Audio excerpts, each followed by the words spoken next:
Hello, Blogging Heads viewers. My name is Dr. Robert Farley. I am an assistant professor at the Patterson School of Diplomacy and International Commerce at the University of Kentucky. I also blog at lawyersgunsmoneyblog.com and informationdissemination.net. And with me today is... This is Michael Cohen, Senior Fellow at American Security Project. I blog at Democracy Arsenal and just started a regular column at Foreign Policy for their Campaign 2012 channel. Yeah, fantastic. Oh, I thought your piece on the 68, just to get confused right away, your piece on the 68 election was fantastic. Thank you very much. Anyway, yeah. What's that? No, as I say, it gives me a chance to say some nice words about Gene McCarthy, who I think is an underrated great American. Right. So today we are going to talk about a few things, but mostly centered around the Iranian nuclear program. We'll get to a little bit about counterinsurgency at the end if we have time. So the latest news, just to set this up, the latest news from Iran, or the relatively latest news from Iran, is about what a lot of people are calling a stepped-up covert war against Iran's ballistic missile and nuclear programs. And sort of the recent big event in this, there was a drone crash yesterday, but the recent big event was an explosion at an Iranian ballistic missile facility that some people are suggesting may not have been entirely accidental. Other people are suggesting, well, accidents do happen. So that's the latest thing that's happened.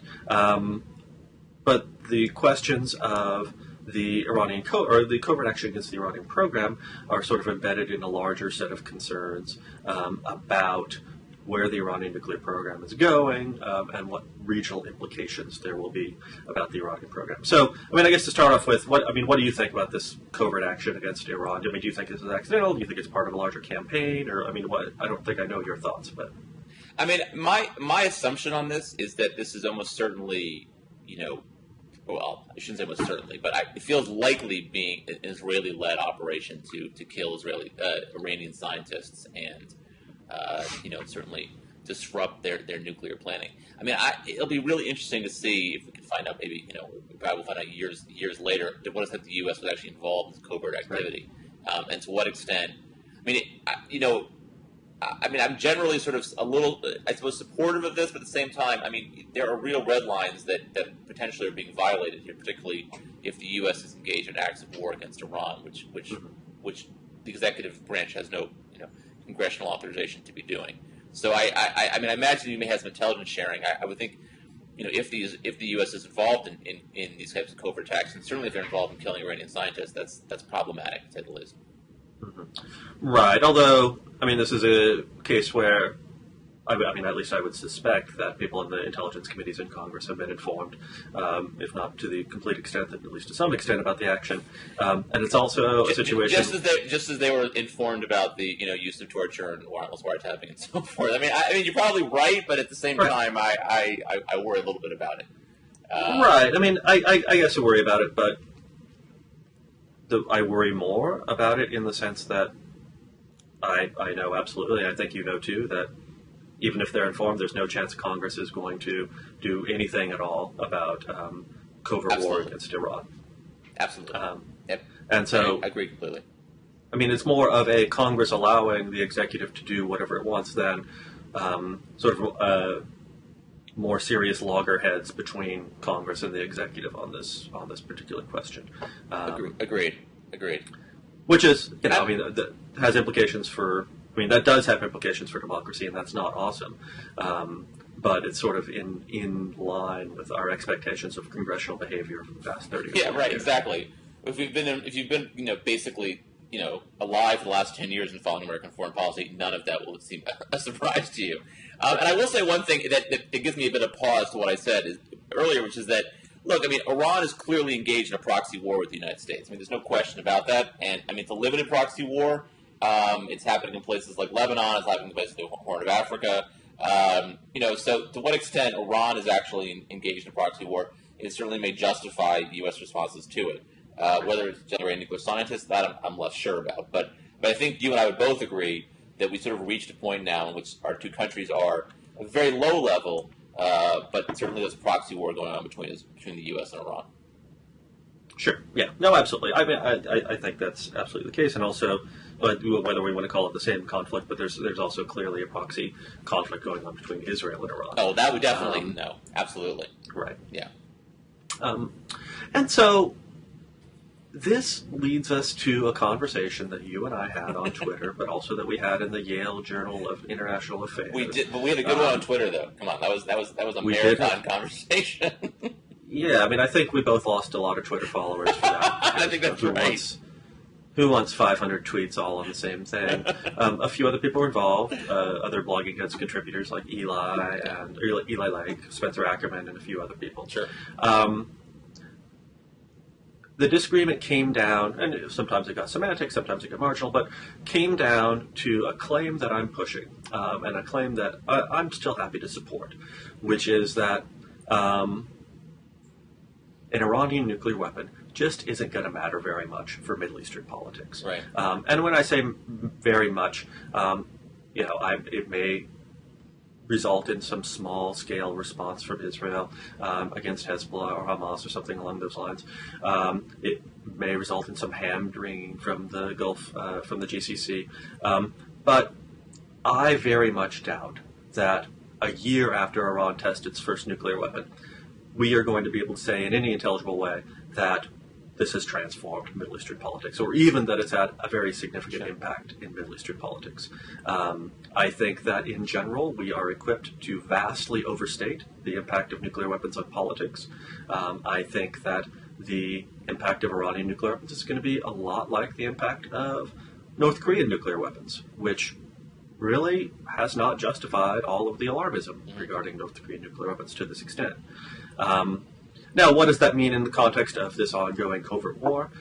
Even though I don't think Iranian nuclear weapons are going to matter that much, I'm still not necessarily opposed to making the acquisition of them as costly as possible, because that deters other countries from embarking on their own nuclear programs. But certainly I don't consider Iranian nuclear weapons to justify any sort of more robust action against Iran. And the funny... And so anyway, you disagree with elements of that. I know not all of it, but you disagree with elements of that. No, the funny thing about this, in a way, is that you and I actually are much more in agreement than, say, if one of us was debating, Elliot Abrams or Daniel Pletka today. I mean, we would be a much bigger disagreement about this. I mean, I generally agree with you. Right. But let's step back a second here, because Daniel Pletka just said, 2 days ago, that the biggest threat that an Iranian nuclear program posed was that Iran would not use its nuclear weapons. Yes, that's right. Because it would allow everybody to conclude that Iran having nuclear weapons was okay. Right. Which, if Iran doesn't do anything with its nuclear weapons, is actually okay. Right. But I think we disagree with that. For the most part. Let me focus on your argument, because Daniel's not here. But I think the thing is that where you and I agree, I think my general sort of approach toward U.S. foreign policy in general is that we overinflate threats. And I'm doing a piece on this right now, and I'm sort of struck by the extent to which we consistently over-dramatize, overinflate, scare ourselves by all these supposed threats: nuclear terrorism, cyber warfare. We had Mitt Romney at the last debate basically say that, that there's no price too small to be paid to stop Iran from getting a nuclear bomb. That's insane. It's an insane argument. And to my mind, the threat from Iran to the U.S. is actually pretty minimal. Threat to our interests is a little bit greater, but threat to the region, I think, is actually significant. And I think, one of the things I think you and I disagree on this is that maybe we agree a little bit here. I think Iran getting a bomb is not so bad in the sense of what Iran will do with the bomb. To me, the bigger threat is what Iran's neighbors will do in response to Iran getting a bomb. That's the part that scares me. So I think this is one place where we really disagree about the influence of this. And I think we sort of traded historical analogies to sort of make the point about why this mattered, and we talked about sort of the Cuban Missile Crisis as an example. And I think one big difference between Iran getting a bomb, and Israel having a bomb, and two countries that hate each other having bombs, and that's how that differs from, say, India, Pakistan, or the U.S. and the Soviet Union in the Cold War, is that there's no communication between the U.S. and Iran. Israel and Iran. There's no red phone. There's no Iranian ambassador in Tel Aviv and Israeli ambassador in Tehran as there was, during the Cold War. And that lack of communication is what scares me the most. Because you got especially a country like Israel that looks at themselves as a one-bomb country. One bomb, hits and they're basically wiped out. And so what worries me is you have then a potential of leading to miscalculation and brinkmanship run horribly awry that leads to some kind of nuclear exchange. Okay, well, let me tell you a story here. Okay. You can follow along at home. There were once these two countries, and they fought a proxy war together that turned out to be a hot war against each other. And something along 50,000 people from one country died, and something along 200,000 people from the other country died. And then they fought several other proxy conflicts that involved direct fighting against one another.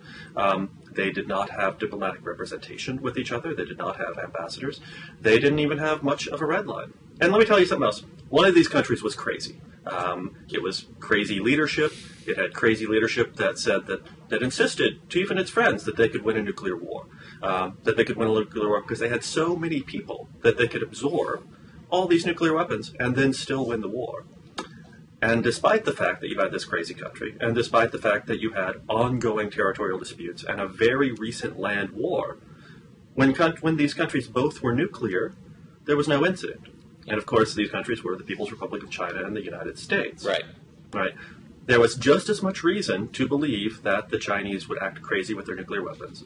And there was just as much reason to say that there was bad blood between the United States and the Chinese. And people forget this. They forget that we fought a land war against China in 1950 and 1951. Right. They forget that we had several territorial disputes over U.S. and Chinese proxies in the 1950s. And then they forget that Mao made a bunch of absurd declarations about how he could win a nuclear war against the United States, even without nuclear weapons. And yet, it all kind of worked out in the end, right? China turned into a relatively responsible custodian of its nuclear weapons. Okay, there's two big differences, I'd say, in that one. The first one is that, Chairman Mao and the Chinese were kind of, reminds me of that James Brown saw they were talking loud and saying nothing. I mean, the fact is the Chinese could not attack the U.S. in any dramatic way with nuclear weapons.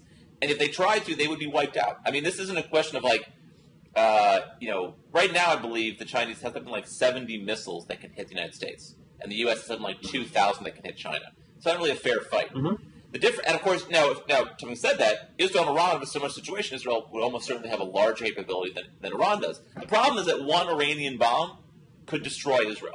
Literally one bomb could destroy Israel. That's not actually true, Michael. I mean, you know Really? That's not actually true. The Israelis believe that. But a single Iranian bomb cannot actually destroy Israel. Whoa, wait a minute. Like, Wait a number. Stop. An Iranian bomb hits Tel Aviv. That doesn't basically An destroy Israel. An Iranian bomb that hit Tel Aviv would kill 100,000, 200,000 Israelis, something along those lines. And this is what we suspect an early Iranian bomb would look like. Now, this might, in some sort of long-term metaphysical sense, destroy Israel in the sense that all the other people in Israel would then move out because they would think that it's a terrible idea to live this close to Iran. But, in fact, a Hiroshima or Nagasaki-sized warhead would not destroy Israel. Right? It just wouldn't. I mean, I think maybe we disagree about what the meaning of the word destroy is. I don't think... Right. I don't think Israel survives that. I don't think Israel survives that. And I know that Israel... But Go ahead, sorry. When we're talking about not surviving, then what you do mean there is that, okay, then if Iran got hit, or if Israel got hit by such a weapon, they would still be able to reply. Right. Yeah. We're not talking about Israel not having a second strike capability, because they clearly would have a second strike capability against one or even half a dozen Iranian bombs. They would clearly be able to reply with their several hundred nuclear weapons against Iran, which is a very similar relationship to what the United States and China had. Absolutely. And Israel might then, over the course of the next decade, people might move out of Israel, right? But that's not the same as saying one bomb would destroy Israel. I mean, I wish we would have a little bit more clarity about that, because there are a lot of people out there who don't understand what nuclear bombs actually do. Who don't understand the destructive capacity of nuclear weapons. I think that's a semantic difference. I kind of disagree. I mean, I think, let's just use a possibly poor example, but if a Chinese bomb, missile in the 50s or 60s or the 60s hit L.A., it wouldn't destroy America. America would move on. In fact, it might even do better. And I'm kidding. Right. if a bomb hits Tel Aviv, a nuclear Tel Aviv, I mean, I think whatever you and I may think about what the result of that is, the Israelis certainly believe that is an existential threat to Israel. Okay, so I don't think even, I mean, I disagree with you about the effect of it, but I don't think it even matters. I think the matters that the Israelis would view the potential of a nuke hitting anywhere in their country to be a complete disaster and something they cannot allow to happen. And I mean, I want to go back to something you just suggested about Mao and what the Chinese said during the 50s and 60s, and you were sort of suggesting that it was a lot of talking a badge, right, or words are wind, and that the Chinese were just acting crazy. Let me suggest to you that both the Iranians and the Israelis have an appreciation of strategic rhetoric, and that both countries are willing to employ aggressive strategic rhetoric that they don't actually believe. Okay. I mean, I think that makes sense. But that doesn't... I mean, that's everybody agrees. The point. I mean, I agree with that. Yes, of course, they use rhetoric that they don't mean, and they say things that they're not going to follow through on. But you and I both know that we have studied enough global history in our lives to know that countries make stupid mistakes all the time when it comes to warfare. And they literally commit national suicide, some variation of national suicide in the process. And there are more examples than you. I mean, countries. We go back to World War I. You know, Serbia, Belgium, countries that got involved in conflicts. I mean, you could even say the UK to a lesser extent. Countries that get involved in conflicts that are where the price that they pay is so much greater than any benefit they receive from going to war in the first place. Or certainly where the smart, rational move would have been to simply have acquiesced to countries invading them. So my concern here is not whether... Right. I mean, let's just stop. I don't accept those examples, right? I mean, I actually reject your claims on those examples that either Belgian or Serbian behavior constituted national suicide. I mean, I think it constituted long-range planning, long-range national planning. Yeah, national suicide I disagree may be too that it strong, constituted national but suicide. it certainly were. If you look back, if from a rational standpoint, okay, there's no question that both countries would have been better off simply acquiescing to use of force by Germany or Austria-Hungary. No, I don't. Actually, I don't agree with that at all. In fact, in the Serbian case, I think that there was long-range planning and a long-range understanding that Austria-Hungary might well lose the war, and that Serbia might benefit, as Serbia did, from a larger Allied victory. I mean, I don't think that was insane. I don't think that it was unreasonable, and I don't think it constituted national suicide to reject a set of Austrian demands that would have ended Serbian sovereignty. Okay. I mean, I'm not sure I agree with that, but okay. I mean, we don't have to have a World War I here, but I don't know if I'd agree with that. I mean, I think... Right. Anyway, let's move on. I mean, the point being, but just the larger point is that countries get involved in conflicts they shouldn't get involved with. That from a rational standpoint, that are not in their interest to do so, and they do anyway because of miscalculation, because of certainly... brinkmanship. I mean, I could argue about U.S. and Vietnam as not real national suicide, but certainly a horrible miscalculation that, in looking at in retrospect, makes no rational sense whatsoever. Well, very little rational sense, I should say. It really depends a lot, and we may be overusing the term rational here. Maybe, yeah. But what I would suggest is that nuclear weapons have a way of concentrating the mind, right, and of clarifying cost and benefits, which is why even countries that historically have been extremely hostile to one another, and even countries that have made all sorts of aggressive claims about world conquest and so forth, have not, in fact, used nuclear weapons against each other, but have generally operated, by and large, with a great deal of responsibility regarding how their nuclear weapons are used. Yeah, no, that's obviously true. And look, what I'm floating here are low probability scenarios, and I fully recognize that. Right. But one of my responses a little bit is that there's first for everything, and in a sense that you're arguing with you're making an argument about. Look, if we accept the notion, and let's just get that out in the open, we accept the idea that countries miscalculate all the time when it comes to issues of war and peace.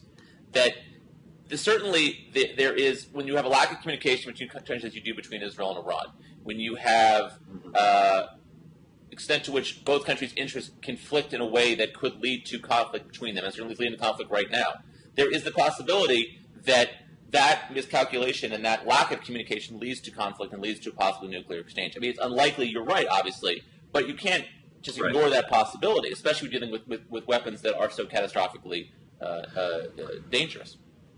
I am not ignoring that possibility. I am assessing it so low that it's not worth thinking about in policy terms. We have the 1% doctrine, right? We have Cheney's 1% doctrine, right? We have Dick Cheney's 1% doctrine, which people mock, but actually it's a framework that makes sense for thinking about foreign policy, right? That low probability events have to be taken seriously because there are a whole bunch of low probability events that are going to happen, right? I mean, they have to happen, right? You start every year with the football season, and there are 32 teams, and each of them winning the Super Bowl is in fact a low probability event, but one of them's going to win it, right? But there certainly is a floor under which we no longer take low probability events seriously, right? And because of the history of nuclear weapons use, and because I don't actually share the view that Israel and Iran have deep and intractable foreign policy disagreements. I mean, they don't share a border. They have never gone to war with each other in any meaningful sense. Iran not enjoys, directly, but indirectly they have. Iran enjoys gaining a degree of international legitimacy or regional legitimacy by supporting anti-Israel proxies. But really, I think that there's more long-term conflict, long-term grounds for conflict between Israel and either of its neighbors, Syria or Egypt, than there is between Iran. Because of all these things, I assess the chance of nuclear war between the Iranians and the Israelis as extremely low, well below this 1% threshold.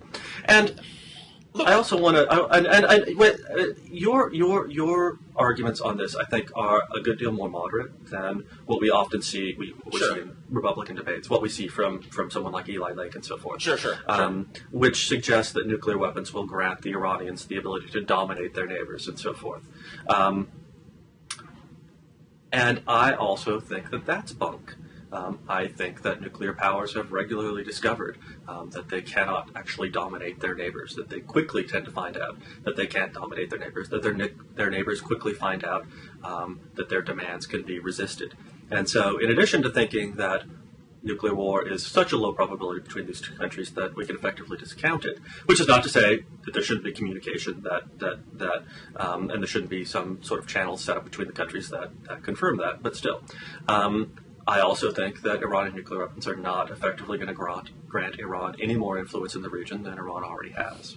Okay, let me just say two things about that. First of all, I don't disagree with that, actually. I disagree a little bit, but I think that the effect on Iran's influence in the region is probably overstated. I think you're right. If you create a relatively effective containment structure, if you make clear to the Iranians that any introduction of nuclear weapons in the region by them will involve a nuclear response from both the U.S. and Israel, you can certainly deter them from using nuclear weapons, or certainly deter them from being a significant regional power.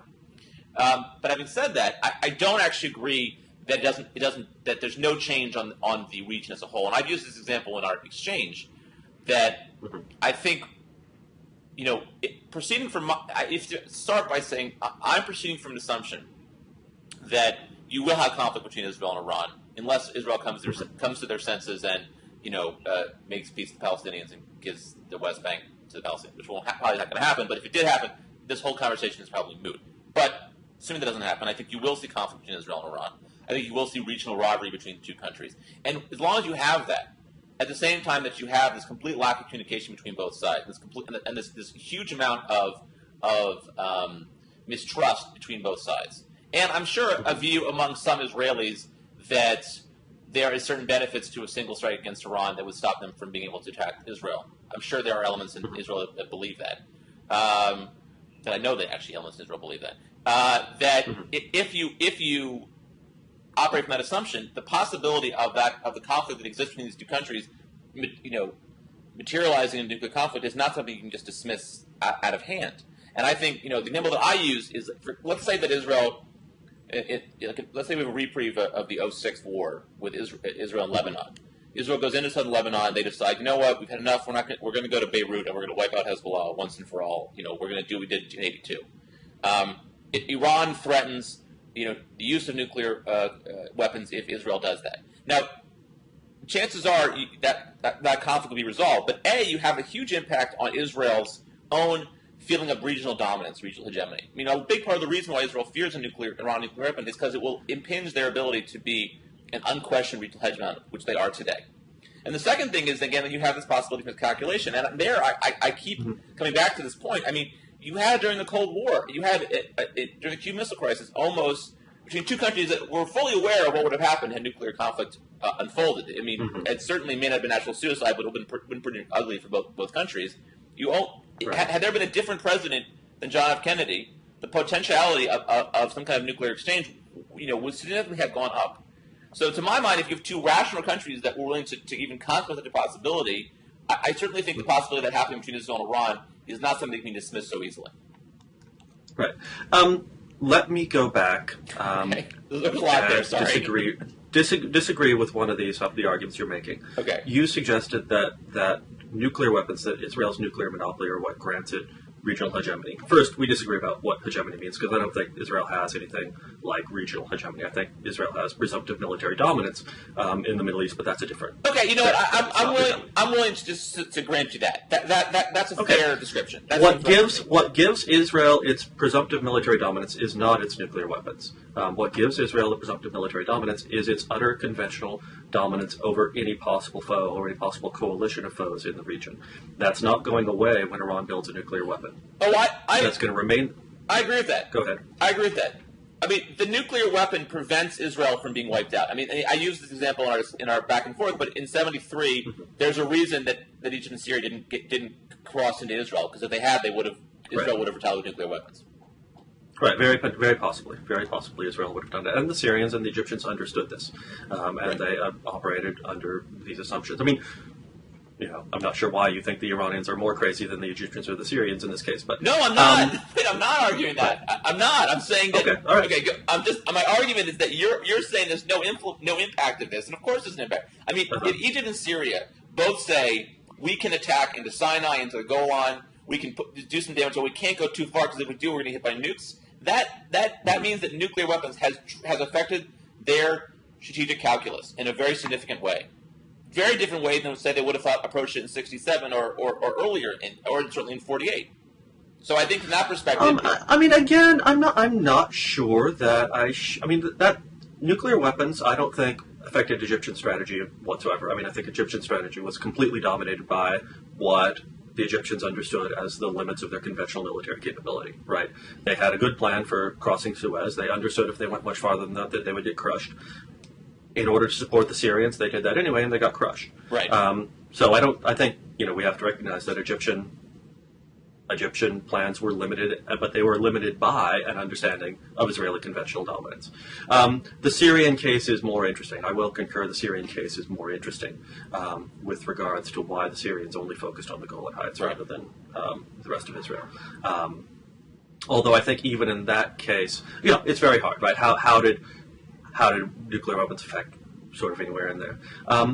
With regards to Beirut and with regards to Lebanon, I think, just as there are already ample reasons for countries not to consider attacking Iran and overthrowing the regime, there are ample reasons why the Israelis are already deterred from doing something like going to Beirut and wiping out Hezbollah, right? The lack of Iranian nuclear weapons in 2006 did not enable the Israelis to do anything along those lines, right? What deterred the Israelis from doing that were the overwhelming costs, both in military and political terms, of marching to Beirut and attempting to exterminate Hezbollah, right? That it was in some sense undoable, right? That they couldn't do it based on whatever cost they wanted to pay. And so when you suggest that Iranian nuclear weapons are going to eliminate that option from the Israelis, I don't actually see the Israelis as having that option at all right now. I don't see them taking that seriously as a potential policy option at this time. Well, but okay. You can argue that the Israelis wouldn't go into Beirut because they wouldn't want to pay the sort of, I guess you might say, public relations costs. They wouldn't want to pay the cost of having to occupy, most of Lebanon. Perhaps that is true. But certainly, if they wanted to, they could. If they wanted to do that, there's lots of things that most people think are pretty bad, and they do them anyway because they have reasonable military superiority to do them. But if Iran has a bomb, it limits that ability. But what you seem to be arguing is that an Iranian bomb prevents the Israelis from doing stuff the Israelis wouldn't want to do in the first place. No, and if that's the case, then I don't see what a big impact of the Iranian bomb is. I'm not arguing. No. I'm not saying they wouldn't do things. I mean, I still think that the Israelis would, if they feel it in their interest to do so, would pound Gaza or pound southern Lebanon. The difference is it's a subtle argument, but it's that there's limits. There are red lines that become placed upon Israel that would not exist if Iran did not have a bomb. Okay, Israel would not feel any lack of discomfort in going into Lebanon and if necessary going to Beirut if they wanted to. If Iran does not have a bomb, and not just there. I mean, look. If Israel decides to annex portions of the West Bank, if Israel decides to deport Palestinians from the West Bank, I mean, the way Israel is going, I don't want to say those possibilities don't exist. Any of those policies would be. There's certainly the potentiality of those policies being of Israeli policymakers having to say to themselves, can we risk getting involved in a conflict with Iran? Can we risk the possibility of some kind of nuclear brinkmanship occurring if we do these things? I mean, I think that's a real possibility. I think if you're an Israeli politician who believes, rightly or wrongly, that one Iranian bomb would be destructive to Israel, that's something that enters into your calculus that didn't enter in before.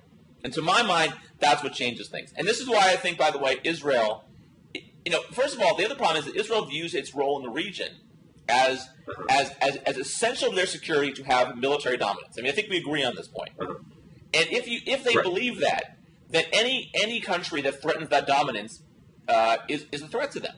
And that's why I think they're so. I mean, besides the fact that Ahmadinejad says really terrible things about wiping out Israel, I think besides that, I think they see this from a Shiite standpoint as something that basically that curtails their regional dominance, and that's not a minor thing. And I guess I don't see how you don't factor that into Israeli foreign policy in the region. I mean, to me, it's kind of essential. Because I don't expect the Israelis to go to Beirut even if Iran doesn't create a nuclear weapon, right? Okay. I don't expect the Israelis to do these things that you insist that Israel is going to feel constrained from doing because Iran has a bomb, right? I don't know. I mean, one thing that an Iranian bomb might prevent Israel from doing, or might make Israel think twice about, is launching a widespread conventional attack on Iran. But as we know, Israel doesn't have much interest in launching a widespread conventional attack in Iran, right? They've had a long time to launch a large-scale conventional attack in Iran, and they've never done it because it's never paid off for them. Well, and the only reason it would ever pay off would be to eliminate the Iranian nuclear program. Right. It's not something that you would just go and do, Right. right? It's not something that they would see in their interests. I agree. And so Agree. these things that you say, oh, Israel will no longer be able to do this, and Israel will no longer be able to do this. Well, Israel doesn't want to do those things, right? And so an Iranian bomb, at best, deters Israel from doing things they don't want to do in the first place. And so that's not actually a major regional effect. That's not a significant regional impact. It's not even a significant effect on Israel's foreign policy behavior. I don't see how that's the case. I mean, if it's part of Israeli strategic doctrine to maintain its power as a regional dominant military force, which they've done, by the way, they've done repeatedly. They bombed the Syrian nuclear power plant. They bombed the Iraqi nuclear power plant. I mean, Sure, yeah. I mean, they have consistently. This is not a minor consideration for them. I mean, this and I want to say something also that as Israel becomes more of a garrison state, and as they become more isolated from the region, which I think is going to happen, the more that the further along we get from a resolution to the Israeli-Palestinian conflict, the further potentiality of widespread violence in the region increases. Okay, not just between Israel and Palestinians, but between Israel and the entire region. I mean, if Israel was moderating their politics, Israel was moving in a direction toward cooperation with the neighbors, I would say, yeah, you know what, not a big deal. But they're not. They're moving in the opposite direction. They're moving in a much more dangerous direction. I'm comfortable with where we are right now, but I do want to point out to listeners that we are now talking about the impact of Iranian bomb being centrally the problem being that the Israelis might be crazy. Yeah, that's exactly it. I want to say that I actually don't even agree. I'm not really. I mean, I understand where you are. I'm not on board. I'm not on board because I don't think the Israelis are any more crazy than the Iranians, right? I think the Israelis have done things like the attack on Osirak and the attack on the box on the Euphrates in order to reduce the military capabilities of their neighbors in a sort of very obvious and very easy way. I think they haven't done the same thing to Iran because it would be a much larger job. It would be far too costly for them to do so. But I think that these are not unreasonable assessments. I don't see any crazy to it. I don't see any indication that the Israelis are growing in this sort of area. I don't necessarily want to talk settlements or anything like that, but on these very narrow questions that the Israelis are growing more unreasonable with regards to their strategic position in the Middle East. I would also say that there was extensive fighting and extensive violence in the Middle East prior to Israel going nuclear. There was extensive fighting and extensive violence after Israel went nuclear. And so to say that there's going to be fighting and violence in the future doesn't really indicate that there's been a profound change in the region. Doesn't indicate there's been a profound change to the politics of the region. Well, but again, I mean, there is a profound change in the sense that there's now a rival in the region that can do incredible damage. I mean, we disagree about this, but that can do great destructive damage to Israel. Okay, that's the difference. Right. That has not existed. I mean, I guess since '67, but probably earlier than that. So that is a change. I mean, that's a change that forces Israeli policymakers to recalculate their own position in the region. Now, granted, the rational response to the Iranian bomb, if you think about it, would be for Israel to recognize that maintaining occupation of the Palestinians in the West Bank is not in their interests and actually weakens them, puts them in more danger from a potential nuclear exchange with Iran, and would be good to resolve it. Okay, that would be a very rational response, and maybe it happens. Who knows? I mean, one can dream. Well, it's rational depending on certain premises, right, and certain assumptions about Israeli foreign policy behavior and what the Israelis actually want. But anyway, go ahead, continue. No, but that if that, I mean, again, I'm sure there are those who disagree with me about this, but if Israel makes peace with the Palestinians, I think it certainly lessens the chances of conflict between Israel and Iran, and lessens the chances of conflict between Israel and its neighbors in general. I mean, that I think would be definitely true, and it's in Iran probably true. And so if that shift is really thinking about the territories, then that in itself would be an example of how Iranian nukes had a positive effect on the region. My sense of it is like, I'm not even saying that Israel is crazy. I don't think they're crazy. I think they from their security standpoint, their views about how to maintain dominance in the region is quite rational.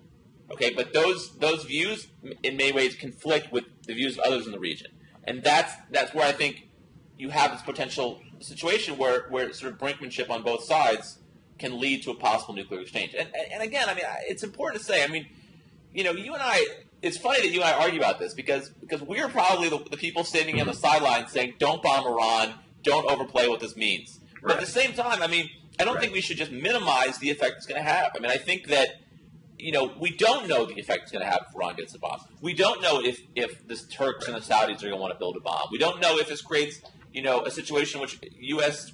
extends a nuclear umbrella to the Gulf states. We just don't know, and that's the part that I think worries me about it. And I think, maybe I'm wrong in this whole debate. I mean, it's happened before. I'm wrong all the time. Mm-hmm. But I would rather be. You're wrong all the time. Admit it. He's wrong all the time, and he might be wrong about this. I mean, I'm wrong a lot of the time, and this might be another example of my wrongness. But I feel like, considering the existential nature of nuclear weaponry, and the way that Israel perceives the existential threat, I just think you have to think in sort of the most fearful terms about what could happen if Iran gets a bomb. See, I mean, here's another reason that, and here's another reason I am uncompelled by the logic that Israel in particular cannot exist under an existential threat. Israel, like every other country in the world, understood that it was part of an international political system that posed, or at least people thought, but that could pose the potential for nuclear war, right? I mean, people took the idea that nuclear war might happen between the Soviet Union and the United States maybe too seriously, maybe not too seriously, whatever. But at least to the extent that Iranian nukes pose an existential threat over Israel, then the possibility of a U.S.-Soviet exchange certainly posed an existential threat over Israel. And probably even more so because many of the most plausible scenarios, none of which were particularly plausible, but the most plausible scenarios for a nuclear exchange involve conflict in the Middle East, centered on Israel.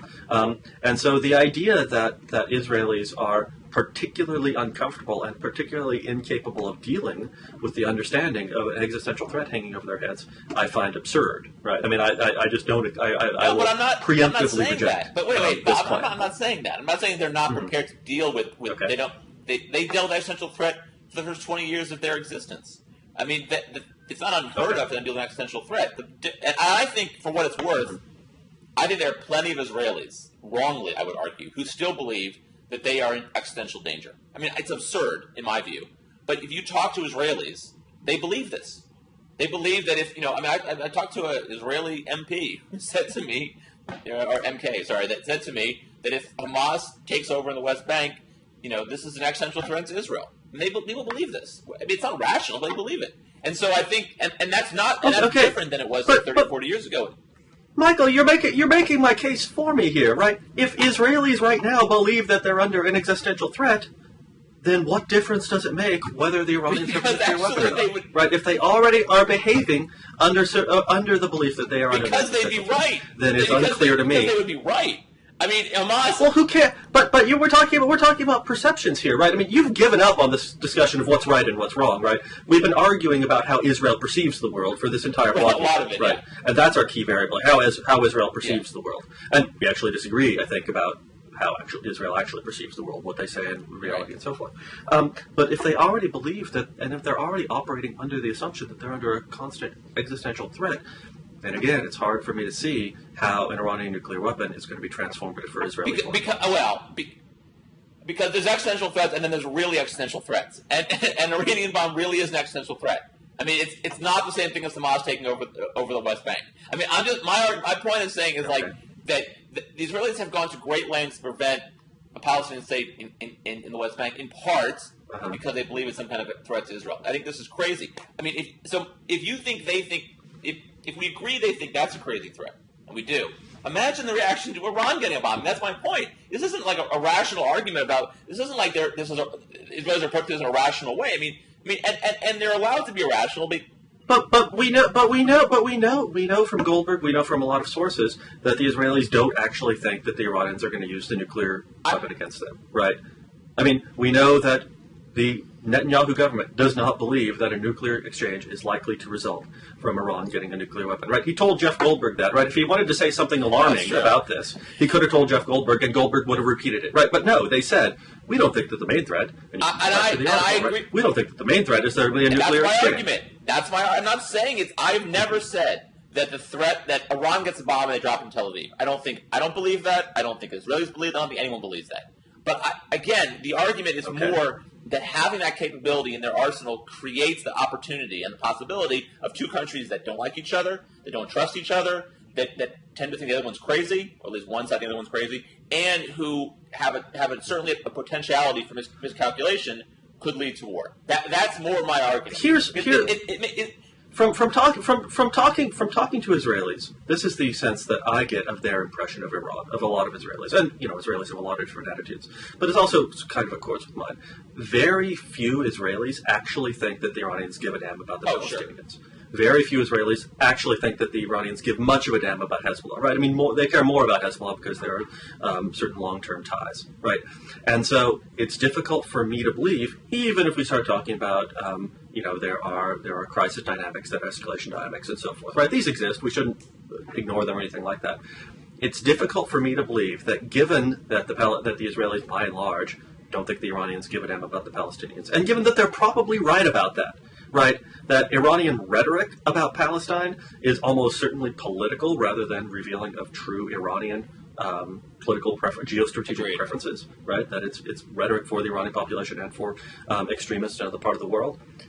I don't see that the Israelis are going to take very seriously the notion that the Iranians are going to risk national suicide over the Palestinians. And so again, I don't see Israel changing its behavior with regards to the Palestinians because of Iran. No, I mean, you're probably right. I mean, that part I probably agree with. Unfortunately, I think you're right. I don't think the Israelis will change the behavior of the Palestinians. But the current situation cannot continue the way it is. And we are increasingly, in my view, moving toward a situation in which the possibility of a third intifada, the more destructive than the first intifada, it increases in likelihood, because you have a situation in which the Israelis have shown no inclination whatsoever to make a land for peace deal with the Palestinians, and something is going to give at some point. My fear, and it may be an irrational fear, but my fear is that if that happens and Iran has a bomb, the opportunity for conflict exists, and that's where I think we should be concerned about it. But look, again, I'll step back and maybe we can move on a little bit from this. But I think you and I kind of agree about the larger threat for the Iranian bomb. I mean, I think it's a slim possibility. I think that the fear mongering that goes on the right about this is completely out of place to how big a threat that really is. But it's not something that we can just ignore. And I think in that sense, maybe we can broaden this a little bit about the U.S. response to this. I mean, I think what we're doing to stop Iran from having a bomb right now, I mean, and this is the weird part about our conversation, I think you and I probably agree that everything the U.S. is doing right now to stop Iran from is the right thing to do. I mean, do you agree with that? Yeah, I mean, I would say in broad terms, yes. I mean, I would say definitely in terms of the sanctions regime. I mean, here's the thing. Here's my attitude about nuclear weapons more generally, and nuclear proliferation more generally. Nuclear proliferation is bad. It's bad for countries to devote tremendous amounts of their resources to nuclear weapons. It's bad in terms of nuclear accidents and nuclear accident theory, and especially new nuclear powers like Iran may or may not someday be, are more prone to accidents, right? And figuring out the exact structure of command and control and so forth. It's bad in terms of what we might see in regime disintegration, right? It creates more issues during regime disintegration.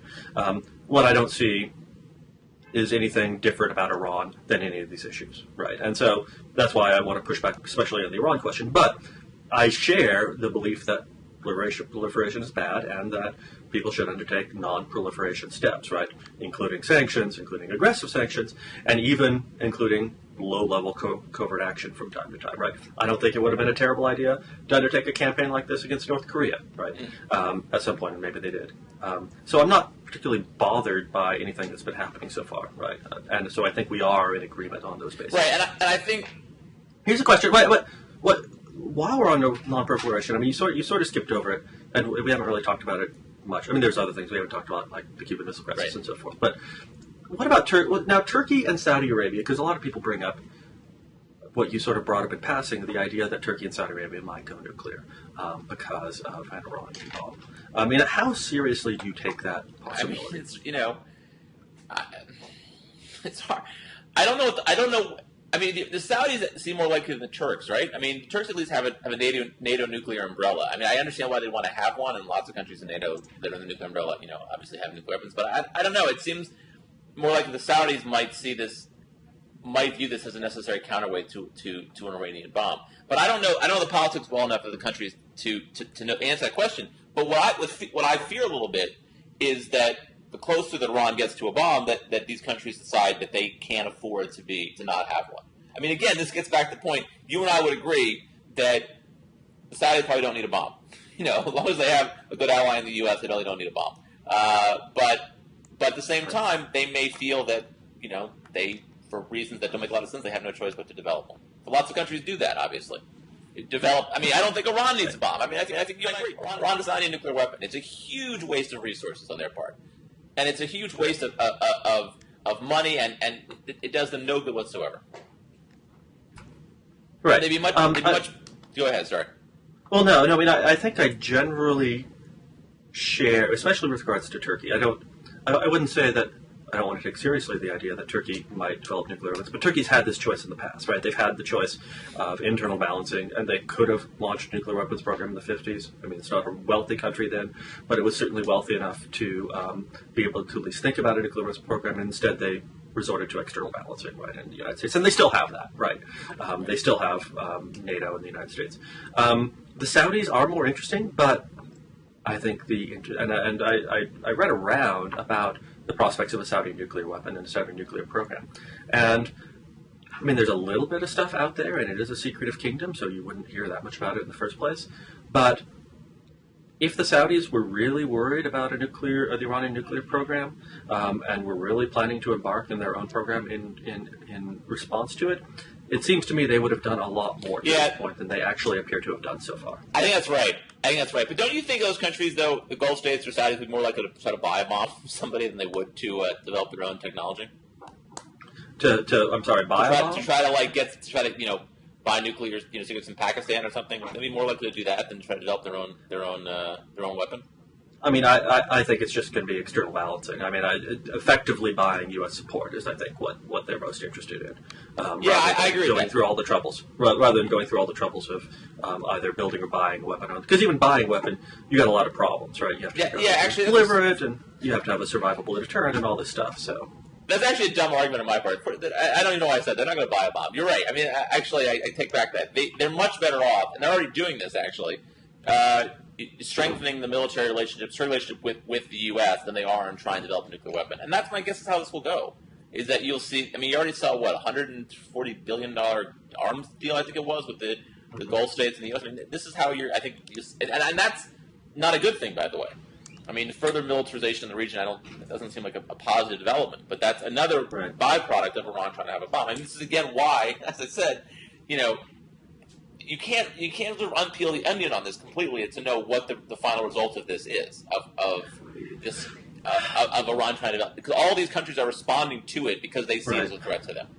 I mean, I guess, and we're running out of time, so we're not going to be able to talk about Cohen, which is sad. But although the Cohen conversation is completely done anyway. But right, exactly. If Iran didn't have any sanctions on it, if Iran had never started its nuclear program, but it maintained an otherwise hostile aspect towards other Gulf countries and towards Israel and so forth, and instead of investing all this money on its nuclear program, it had invested it in a modern air force. Because while the Iranians have groovy Maverick-style F-14s, they don't really have anything else, and they can't really fly their F-14s. Right, and so their air force is archaic by regional standards.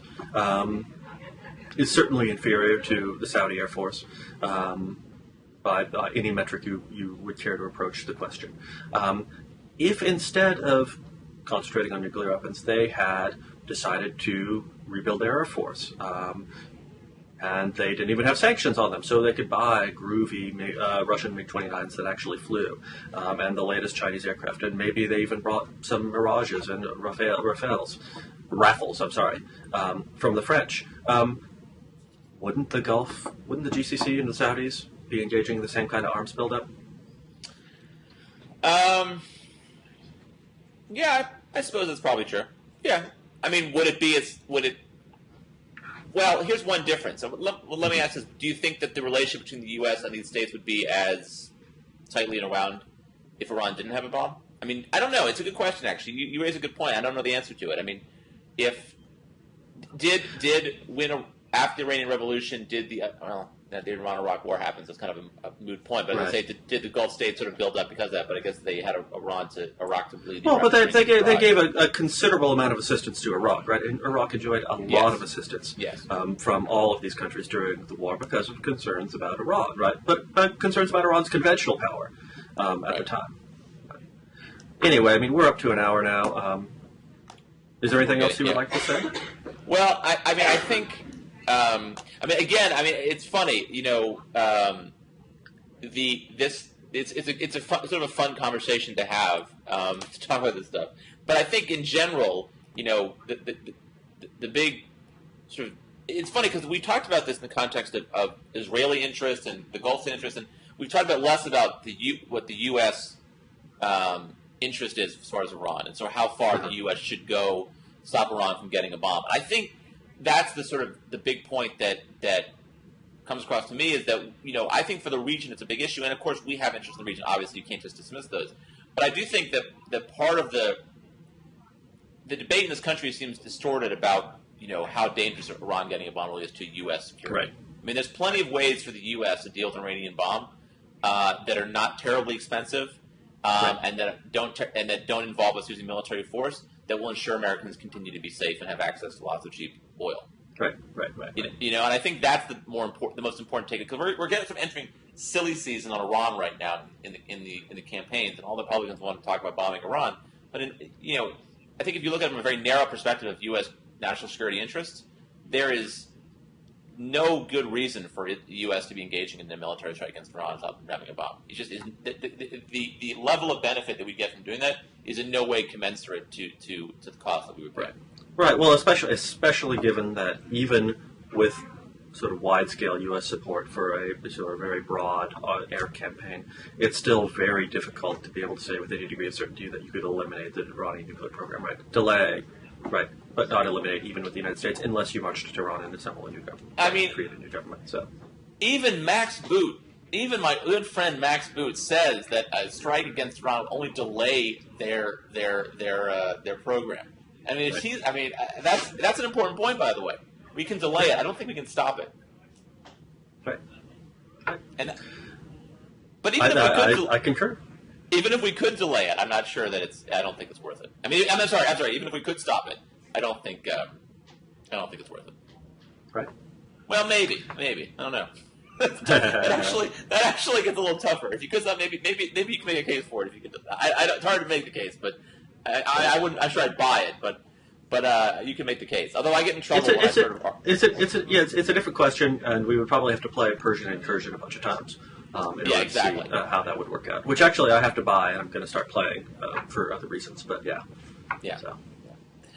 All right. I think we settled this. The issue is now settled. I don't remember what it was or how we settled it, but the issue is now settled. So, thank you for watching, and this has been a lot of fun. All right, great conversation. Enjoyed it. All right. Bye. Bye-bye.